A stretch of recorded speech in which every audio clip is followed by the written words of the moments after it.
এই যে গণঅভ্যুত্থান, এই গণঅভ্যুত্থানে আপনারা চাঁদপুরবাসী আপনারা অগ্রগণ্য ভূমিকা রেখেছেন। আমরা পত্র পত্রিকায় সেই ভূমিখাদক আমরা সেলিমের নাম শুনেছি, যাকে আশ্রয় প্রশ্রয় দিত ওই দামি মন্ত্রী দীপুমণি। আজকে দীপুমণিরা কোথায়? চাঁদপুরে বিএনপি জামাত গণ অধিকার পরিষদের নেতাকর্মীরা ঘরে ঘুমাতে পারে নাই। তারা ভিন্ন মতের উপরে যেভাবে দমন পীড়ন করেছিল, খোদাতাআলার পক্ষ থেকে তাদের ঠিক একইভাবে পতন নিশ্চিত করা হয়েছে। এই চাঁদপুরে আর যেন আওয়ামী স্টাইলে কোন রাজনীতি ফিরে না আসতে পারে, আর কোন দীপিমনুর জন্ম না হতে পারে, সে এই চাঁদপুরের কলঙ্ক। তারপরে লজ্জা নাই, আপনারা দেখবেন যখন তাকে কোর্টে তোলে নির্লজ্জের মতন খিলখিলিয়ে হাসতে হাসতে সে কোর্টে আদালতে ওঠে। এই চাঁদপুরে আর কোন দীপুমনির জন্ম হতে দেওয়া যাবে না। জাতীয় বন্ধুগণ, সময় সংক্ষিপ্ত, যে কারণে আমি শেষ করব।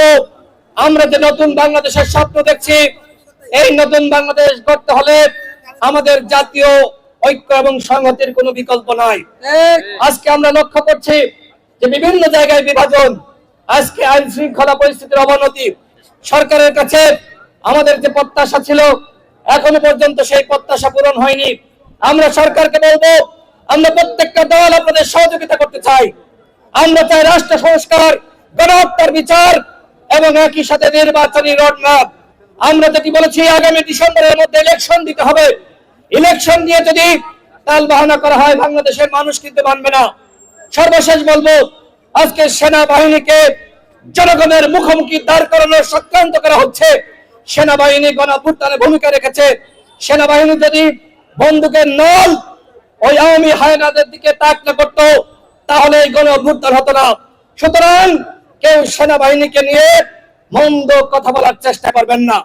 সেনাবাহিনী ভূমিকা রেখেছিল, বাংলাদেশের জনগণ আন্দোলন সংগ্রাম করেছে, সম্মিলিত প্রচেষ্টায় এই গণঅভ্যুত্থান হয়েছে।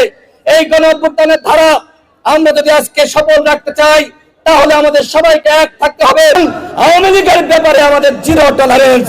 আমরা জাতীয় পর্যায় থেকে বলেছি, আওয়ামী লীগকে অবশ্যই নিষিদ্ধ করতে হবে। আওয়ামী লীগকে কোনোভাবে ছাড় দেওয়া যাবে না। আওয়ামী লীগকে নিষিদ্ধ করার ব্যাপারে আমাদের জাতীয় ঐক্যমত দরকার, এবং সেই ব্যাপারে আশা করি আপনারা একমত আছেন।